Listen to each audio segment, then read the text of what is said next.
Nagimbal ang buong bansa sa sinapit ng MV Doña Paz noong ika-20 ng Disyembre 1987. Isa nga ito sa pinakamalaking trahedyang pandagat sa Asya. Mahigit 4,000 buhay ang kinitil ng kolisyon ng Doña Paz at MT Vector. At tanging 26 lamang ang nakaligtas mula sa kapahamakan. Subalit paglipas ng mahigit 2 dekada, isang tinig ang hindi narinig, isang kwento na hindi nabatid. May isang buhay pala na lubos na binago ng trahedya. Ako si Valeriana Duma, 39 years old. Isa ako sa survivor sa Doña Paz. Isa ang nooy 14 na taong si Valeriana sa mga nakaligtas sa paglubog ng Doña Paz. Tinalikdan na niya ang ngalang Valeriana at sa halip ay ginamit ang pangalang Janet. Hindi na dokumento ang pagkakaligtas sa kanya noon, kaya hindi siya nakasama sa 26 na nakatalang survivor ng naturang trahedya.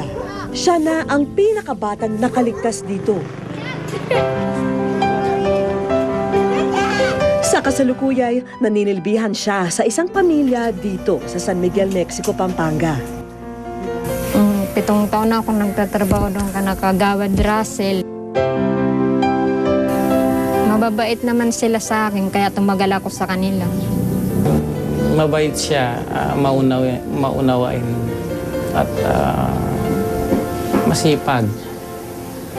Mahiyain at matulungin siya.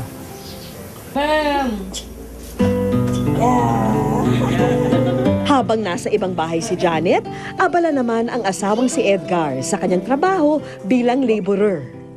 Subalit, kahit anong kayod at pagod, parating hindi sumasapat ang kanyang kinikita mula rito. Yun ang sabi ko sa kanya kung may pagkakataon lang na makaipon ako ng pera para pauwi doon sa kanila, gagawin ko lahat-lahat. Kaso nga, yun nga, kulang talaga kami sa pinansyal.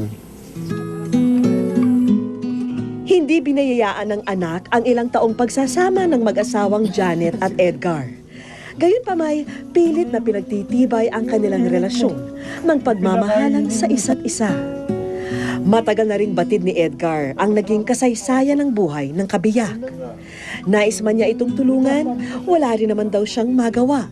Gusto kong umuwi doon sa amin, kaso wala lang siyang yung pinansyal, yung pamasahe, yung yun lang, hanggang sa lumipas na yung maraming panahon. Nakwento rin ni Janet sa mga amo ang kanyang storya. Kaya naman sila na ang gumawa ng paraan upang matulungan ang kasambahay.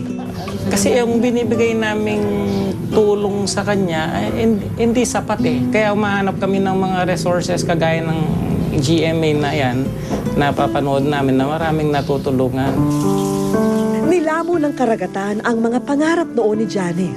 Tila nilunod din ito ang kumpiyansa sa sarili at nag-iwan ng matinding takot sa kanyang isip.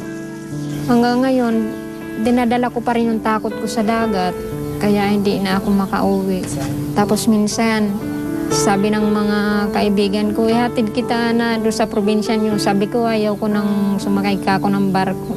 Sabi ko ganyan. Tapos isa pa ako, wala akong kasama magbiyahe. Natatakot talaga ako ng gusto, sabi ko.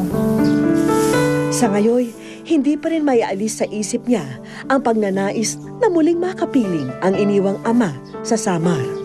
Inuusig pa rin kasi siya ng konsensya dahil sa hindi pagpapaalam sa ama, naluluwas siya sa Maynila. Hindi rin alam ng mga ito na kabilang siya sa mga iilang nakaligtas sa Doña Paz. Minsan, sa tuwing dumarating ang December, ang Pasko, nandito pa ako. Minsan, umiiyak na lang ako. Siyempre, pinapangarap ko rin nga makita ko sila, yung mga kapatid ko. Kaya lang, wala akong magawa. Subalit, tulad ng pagsalba sa kanya noon ng Panginoon mula sa naglalagablab na dagat, naniniwala si Janet na sasaklolohan siya ngayon ng nasa itaas upang ang kanyang simpleng hiling ay maisakatuparan. Tay, ako si Valeriana Duma. Nandito ako ngayon sa Pampanga.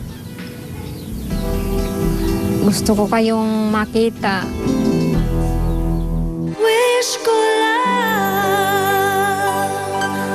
Sa aming pagbabalik, Ito na nga. Patay ko. at mamaya, Karen, bakit? Ba't nagkakaganyan ka, anak? Anak, bakit?